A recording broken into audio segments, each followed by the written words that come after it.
tuto lingette à la piqueuse plate, au surjet, mais aussi à la main. Pour faire vos lingettes, vous avez le choix. Soit vous coupez directement vos parallèles sur votre tissu en mettant des repères à la craie, avec une craie tailleur de ce type, pour l'aiguiser, pour l'affiner, vous pouvez vous servir de votre règle en fer, hop, et vous faites de ce côté, ça va l'affiner. Soit de vraies craies, ça marche aussi, hein. Les vraies craies de tableau, bah, c'est moins, voilà, c'est mieux. Là, celles-ci, les miennes sont vieilles, mais lorsque vous les achetez, elles sont vraiment bien fines. Donc, vous pouvez les tracer directement, vos parallèles, sur le tissu, avec des repères, ça peut être stylo aussi, hein. Soit vous vous servez d'un patron. Le plus simple, vous prenez un repère, un angle droit qui est déjà existant. Donc moi, mes lingettes, j'avais fait 11 sur 13. Donc, on prend notre mesure, 11. Donc là, c'est valeur de couture incluse, hein. C'est toujours plus simple d'avoir un patronage en fait. Hop. On trace. Ensuite, je prends mon autre repère. 13. 13. Et là, automatiquement, ça fera un angle droit. Et vous aurez 4 beaux angles droits. Ça, vous pouvez l'adapter à l'infini en fonction des largeurs et des longueurs que vous voulez, bien sûr. Et si vous voulez faire un patron en cercle, ça c'est pareil. Votre compas. Et le patron, en fait, sera en fonction du rayon que vous donnez, forcément. Si vous voulez des disques de 12, ben vous prendrez un rayon de 6, etc. Si vous voulez des disques de 10, vous prendrez un rayon de 5. Ça, après, vous pouvez tester. Et là, pareil, hein, vous savez, compas, on plante, on trace, et vous avez... Et vous... Il a bougé. Et vous avez votre patron. Après, il n'y a plus qu'à couper. Vous placez ça sur le tissu, vous épinglez, ou vous pouvez aussi utiliser des poids de coupe de ce type. Ça évite d'abîmer le patron. Parce qu'à force, en fait, forcément, ça risque de se déchirer. Et l'autre chose que vous pouvez faire pour éviter ça, c'est au lieu de prendre une feuille comme ça, fine, vous pouvez vraiment faire un gabarit avec une feuille un peu plus cartonnée, un peu plus épaisse. Moi, j'ai déjà coupé mes rectangles. Pour faire une vingtaine de lingettes, on va dire en moyenne, en fonction de la taille, et avec un tissu de 150 cm de laise. Donc la laise, c'est la largeur du tissu total lorsqu'il est totalement déplié. Bah, il faudra 50 cm de bambou et 50 cm de popeline ou percale, coton, peu importe. Vous pouvez même ça faire de la récup et récupérer ce que vous avez, vu que ce sera un côté qui ne sert pas, c'est purement décoratif. Ça, c'est pareil en fait. Vous pouvez utiliser pour ce tissu, vous pouvez utiliser du coton. Donc soit de la récup en récupérant de vieilles serviettes, des peignoirs comme là. Moi ça c'est une récupération de peignoir en fait. J'ai dû retoucher un peignoir et du coup j'ai gardé les chutes.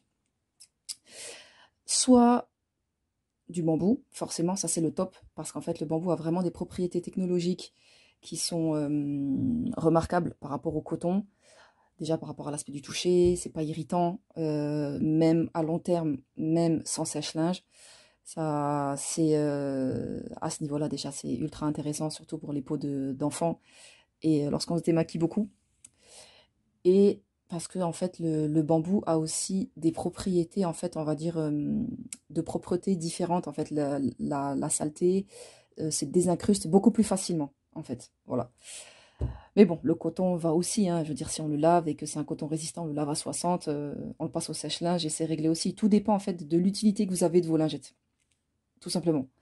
Si c'est, on va dire que c'est des lingettes qui peuvent vous servir un petit peu à tout, pour débarbouiller les enfants, voilà, je vous recommanderais le bambou. Comme ça, c'est fourre-tout, ça va pour démaquiller, ça va pour les enfants, ça va même pour les bébés, pour le siège et tout. Et l'avantage, c'est que quand on utilise du liniment dessus sur le bambou, euh, le liniment va vraiment bien se désincruster en fait, beaucoup plus facilement que le coton. Donc voilà. Et le coton, bah voilà, ça, c'est tout aussi bien, mais c'est pas aussi bien, mais c'est bien aussi. Voilà. Donc, on prend nos rectangles, on les met endroit contre endroit. On se place à la machine.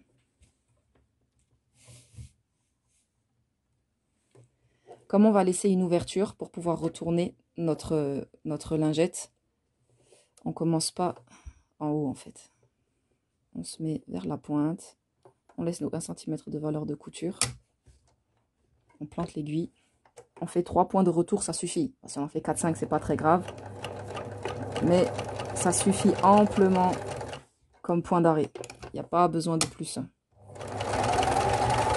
Lorsqu'on arrive au bout, on plante notre aiguille et après seulement on tourne. Là, c'est pareil. Ce sont des lingettes. Si ici, il n'y a pas exactement 1 cm de valeur de couture, c'est pas très grave. Personne ne le verra. Personne viendra prendre une règle pour mesurer vos lingettes. Là, c'est pareil. Ici, je vois que c'est pas exactement coupé de la même manière. C'est pas grave non plus. Si là, maintenant, il y a là, du coup, ça fera 7 cm, 7 mm de valeur de couture. C'est pas grave. Franchement, c'est vraiment pas grave. Il faut pas tirer le tissu pour absolument ce soit bord à bord. Parce que là, par contre, ça va créer des tensions qui se remarqueront au final et qui vont vraiment vous compliquer la tâche. On ne tire jamais un tissu en couture. On le laisse toujours vivre, comme on dit. Là, pareil, on laisse notre ouverture, on fait notre point d'arrêt.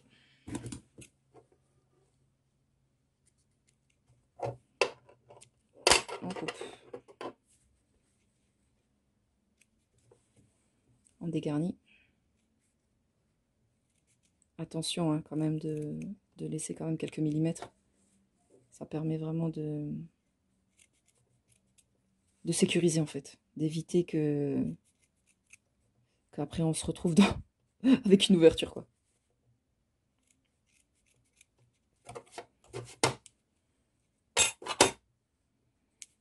On retourne. Ce qu'on peut faire, c'est qu'on place notre ongle à l'intérieur. On plie. Vous voyez, j'ai plié en fait. Là, je le tiens de ce côté, mes valeurs de couture, et je retourne. Voilà, ça permet déjà d'être pas loin du résultat final. Si vous le faites pas, c'est pas grave, hein. Mais c'est un petit plus en fait. On attrape, on plie déjà. C'est des petites choses en plus, mais c'est voilà. Comme je vous l'ai dit, on est sur des lingettes. Hein. C'est vraiment pas grave si vous faites pas ce genre de choses. C'est vraiment de l'ordre de la finition et du plaisir en fait, tout simplement. Hein. Vous voyez là, je l'ai pas fait. Du coup, c'est vraiment au niveau du toucher. Là, on sent que ça fait des boules qui sont pas mises en place correctement. Alors que là, en fait, on sent que c'est rangé. Mais comme je vous ai dit, c'est vraiment pas grave si vous le faites pas. C'est juste des petites astuces en plus. Qui sont plus pour le plaisir en fait. De faire des choses avec plus de doigté.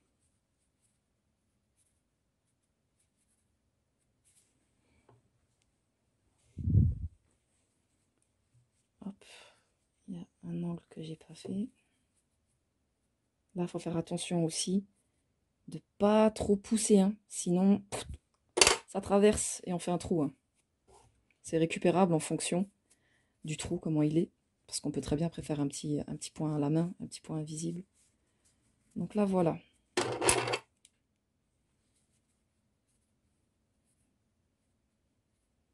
Dès qu'on sent qu'on arrive au bout, on s'arrête.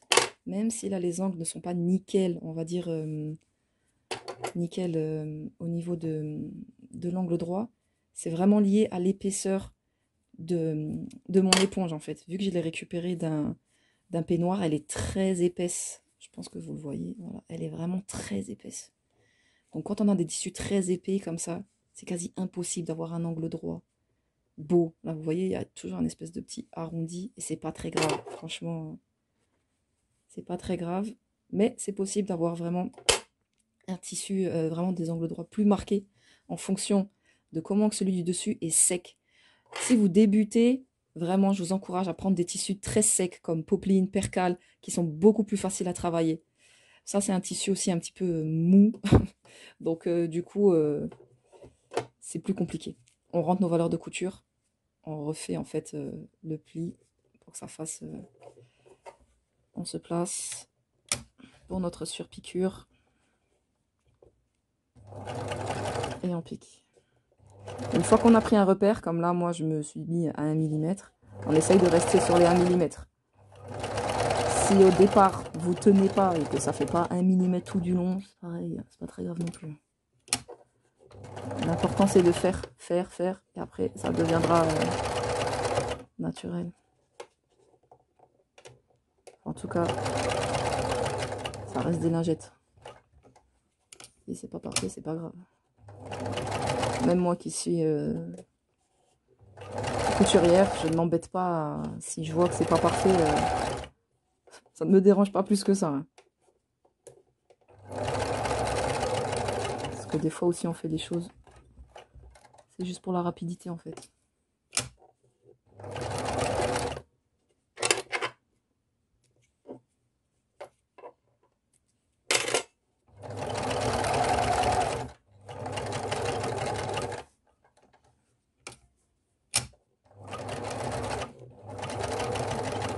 On fait sur 2 cm, on surpique l'un sur l'autre et ça fait un point d'arrêt naturel.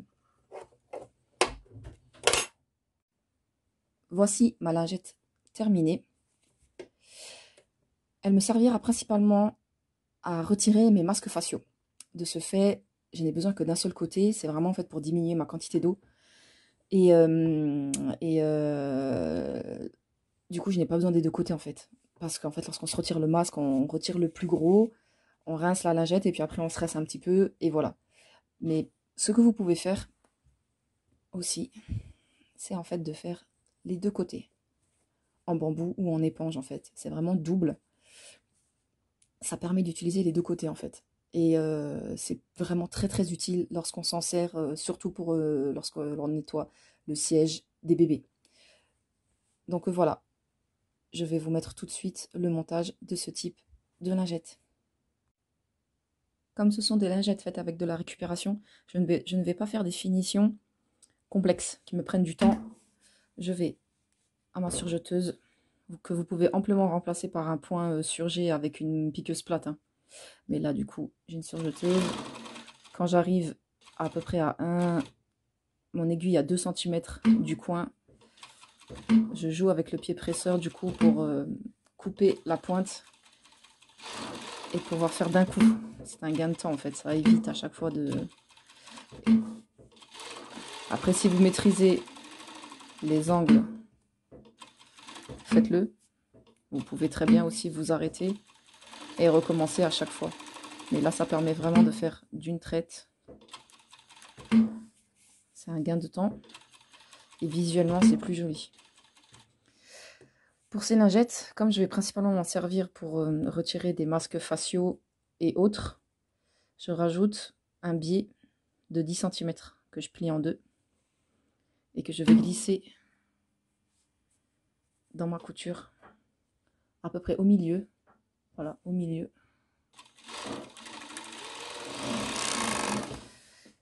Ça va permettre de passer mes doigts à l'intérieur et de mieux tenir en fait ma lingette lorsque je retire mon masque. Du coup là, je prends le fil d'aiguille, je le tire et ça va faire un nœud automatiquement. Voilà, là je prends le fil du dessus du surjet et en tirant, ça fait un nœud automatique qui permet de vraiment pouvoir couper à ras. Sinon, vous pouvez aussi vraiment garder le point carré, la pointe, pardon, et du coup faire des carrés. Il faut bien attendre d'arriver au bout, que les aiguilles soient en l'air. Là, vous le voyez, elles ne sont pas piquées, plantées dans le tissu. Et on continue comme ça.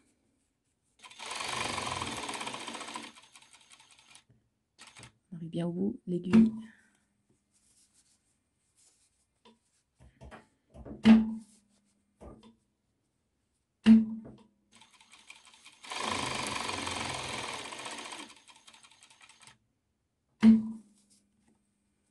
En fait, il faut vraiment pouvoir aller, on va dire, à 2 mm du bord du tissu pour que la prise soit bien partout sans abîmer le point en lui-même, en fait. À peu près 2 mm. Et qu'en même temps, on puisse tourner aussi sans que ça fasse, sans que ça abîme le point et sans que le tissu en dessous, du coup, ne fasse un bourrelet, en fait.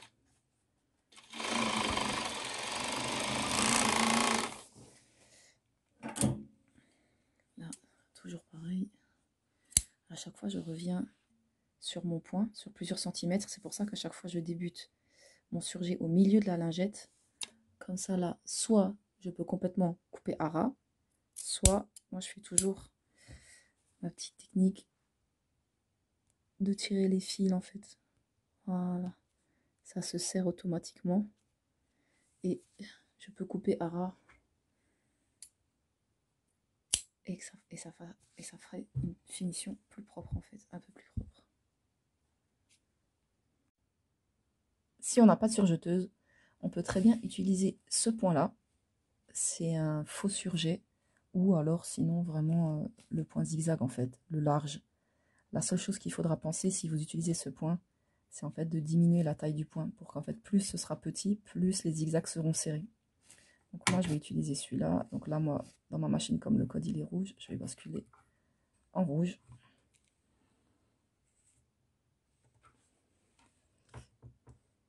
C'est sûr que ce n'est pas la finition la plus propre, mais vraiment, ça fait largement le job.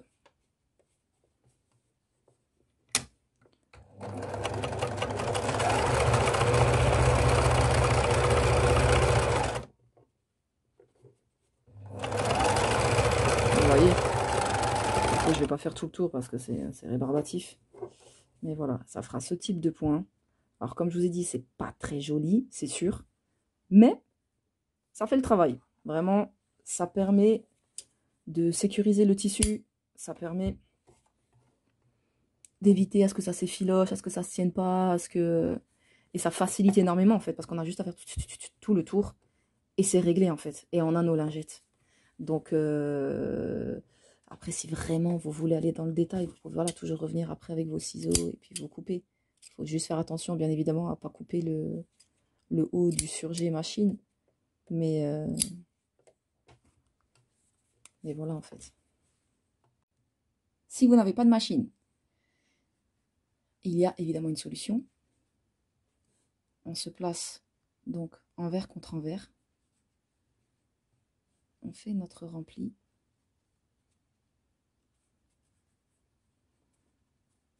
Pour simuler en fait notre tissu qui est protégé. Pour vraiment simuler l'effet machine. Pour faire un coin, hop, on fait comme ça. Si vous voulez, vous pouvez même faire le petit pli comme ça, de ce type. Comme ça, ça vous fait un onglet naturel en fait. Là, pareil.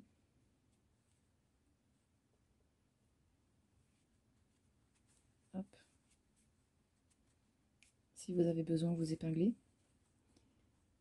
pouvez vraiment déjà préparer votre travail et épingler tout le tour. Voilà. Donc là, en fait, on voit bien que le tissu est rentré. On le fait partout. On prend un fil de type point de croix, dont on se sert pour faire le point de croix, ou le canevas aussi. Il faudra juste penser à avoir une aiguille, en fait. On voit pas bien. Il faudra juste penser à avoir une aiguille qui a un chat. Ah, voilà. Qui a un chat un petit peu plus gros, en fait, parce que sinon votre fil ne passera pas.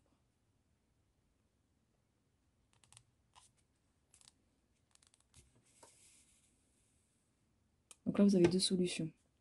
Soit vous faites comme ça, et en repassant dans le fil, vous voyez là, mon aiguille, elle est dans mon fil. Ça fera un nœud automatique en fait.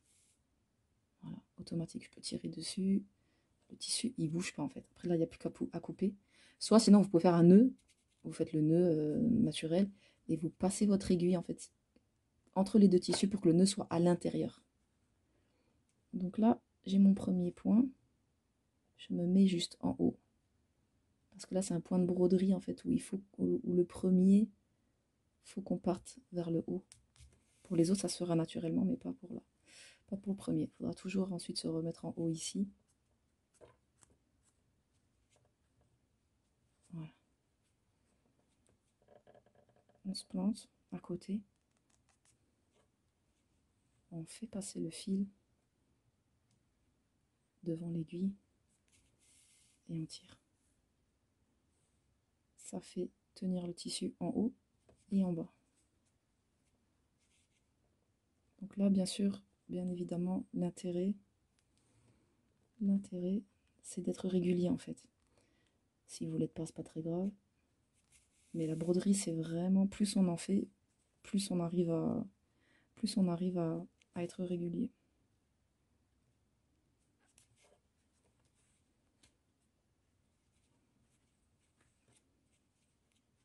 Eh bien.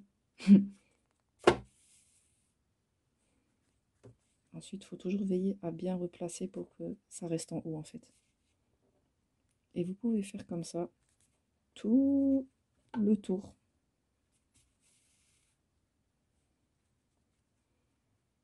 Et je vous assure, ça détend. Ça permet vraiment en fait de se vider la tête. Et ça fait beaucoup de bien. Et là, j'ai fait une erreur, vous voyez. Je l'ai fait tourner en boucle. Ça, c'est pas grave. On fait retour. C'est comme l'ordinateur. On fait retour. On refait passer notre fil. Voilà. Et ça fait qu'on revient à zéro en fait. Et du coup, hop, et je reprends. Tout ce qui se fait se défait. Tout ce qui se fait se défait. Vous voyez là, c'est pas très régulier, mais c'est pas très grave non plus. J'ai un petit peu de mal à faire avec mon téléphone devant. C'est pas la même chose que quand je brode sans rien. Mais ça permet vraiment de se libérer la tête et puis de faire des choses de ses mains. Et puis vraiment, je trouve ça joli. Enfin, moi, j'aime beaucoup la broderie. Donc voilà. Concernant les lingettes, faire ses propres lingettes, ça permet vraiment, dans un premier temps bien sûr, de faire un geste pour la planète, d'être dans une démarche écologique de diminution des déchets, et surtout diminution des déchets, mais c'est surtout aussi lié forcément à la manière dont les déchets sont traités en fait. Donc bien souvent nos déchets se retrouvent de l'autre côté de la planète, en Malaisie et autres, ce qui cause beaucoup de problèmes à ces populations, bien évidemment, comme ça nous en causerait à nous si les déchets étaient enterrés sous nos terres à nous. Ça permet aussi de diminuer nos cotons, en fait, parce que la production de coton, pour faire le tissu coton, demande énormément d'eau. C'est le tissu qui demande le plus d'eau, en fait. Et du coup, bah, c'est important de faire ce geste-là, à mon humble avis. Ça permet aussi de diminuer notre propre quantité d'eau, du coup, que ce soit lorsque l'on retire nos masques faciaux, que ce soit même pour les enfants, lorsque l'on apprend à se laver tout seul. Ça peut être plus facile de leur mettre des cotons lavables à disposition. Ils les mouillent et ils se rincent en fait tout seuls. Donc c'est tout bénef pour l'autonomie, pour l'eau, pour le budget, pour tout en fait. Parce que vraiment, lorsque l'on passe aux lingettes lavables, en moyenne, on va dire un Français moyen, en moyenne, utilise, tout usage confondu, 6 lingettes par jour. Ce qui revient à un budget de 48 € par an en moyenne. 48 €. Ce budget peut être totalement annulé en fait en passant aux lingettes lavables, parce que les lingettes lavables, on va dire qu'en moyenne, avec leur panier 10 lingettes, avec le panier de rangement, ça revient à 10 €. Et les lingettes peuvent durer entre 3 et 5 ans en fonction de l'usage et de l'entretien. Donc le calcul est vite fait. Le calcul est vite fait, que ce soit pour nous, comme pour la planète, comme pour notre budget en fait. Le calcul est vraiment vite fait. Donc faire ces lingettes, c'est vraiment faire un pas vers la transition, vers une transition écologique et qui est même en fait personnelle. Vraiment faire ses propres affaires soi-même, ça génère beaucoup de bien-être. Et ça permet aussi de bien utiliser son temps. Donc là, quand on arrive à la fin, on a plusieurs manières de faire notre nœud. En fait, soit on reste là et on fait la technique en fait que je vous ai dit de repasser plusieurs fois dans le fil.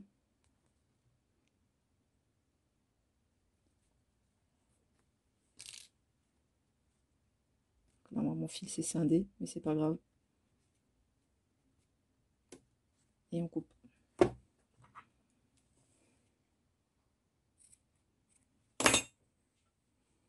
Et là, vous pouvez voir, je peux tirer dessus, aucun problème. Aucun problème. Ensuite, pareil, vous referez votre nœud, soit en le passant à l'intérieur, un vrai nœud que vous dissimulez en fait en repiquant votre aiguille exactement à l'endroit où on s'est arrêté, en dissimulant le nœud à l'intérieur, soit en refaisant la même technique en repassant dans le fil en fait. Voilà. J'ai pu constater lors de mon montage vidéo que j'avais complètement oublié la star de la couture à la main, mon dé à coudre que l'on met à ce doigt. Grave erreur, faut toujours mettre son dé à coudre. C'est la règle de base lorsque l'on coud à la main, que ce soit une lingette ou quoi que ce soit. Mes sincères excuses à tous les yeux de couturière que j'ai pu abîmer. Dans tous les cas, merci d'avoir regardé la vidéo. J'espère sincèrement qu'elle vous a plu. N'hésitez pas à vous abonner, à activer la cloche, à liker, à partager. Ça fait toujours plaisir.